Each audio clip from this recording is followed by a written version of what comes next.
گزشتہ رات بھی امریکہ اور ایران ایک بار پھر آمنے سامنے آ گئے۔ امریکہ نے مسلسل تیسری رات ایرانی شہروں پر حملے کیے۔ جواب میں ایران نے بھی خطے میں امریکی مفادات اور فوجی تنصیبات کو نشانہ بنایا۔ مشرق وسطی میں نئی جنگ کے شعلے بلند ہونے لگے۔ امریکہ نے ایران پر مسلسل تیسری رات حملے کر دیے۔ وہ شہر چابہار، جاس اور بندر عباس سمیت متعدد شہر دھماکوں سے گونج اٹھے۔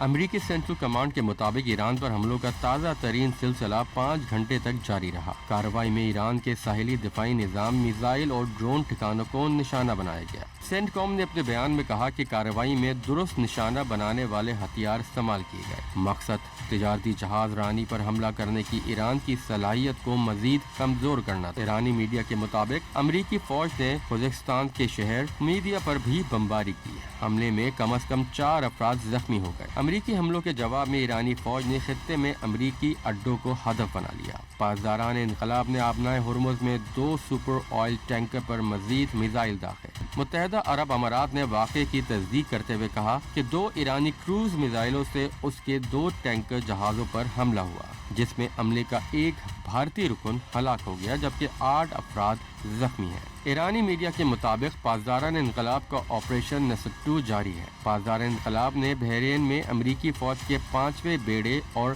الجفیر بیس پر حملے کر کے پیٹریوٹ ریڈار، فضائی کنٹرول ریڈار، بحری جہازوں کا کنٹرول سینٹر تباہ کرنے کا دعویٰ کیا۔ بیان میں کہا گیا کہ امریکی 5th فلیٹ کو میزائلوں اور ڈرون سے نشانہ بنایا، جس کے بعد فوجی اڈوں پر موجود ایندھن کے ذخائر میں آگ لگ گئی۔ الجفیر بیس میں اسلحے کے متعدد گوداموں، سیٹلائٹ کمیونیکیشن سینٹر کو نشانہ بنایا گیا۔ اردن میں بھی امریکی اڈوں پر بیلسٹک میزائلوں سے حملے کیے گئے۔ ادھر اردنی فوج نے ایران سے داغے گئے 4 میزائل مار گرانے کا دعویٰ کیا۔ خطے میں کشیدگی کے بعد بحرین میں آج صبح تیسری مرتبہ خطرے کے سائرن بج اٹھے۔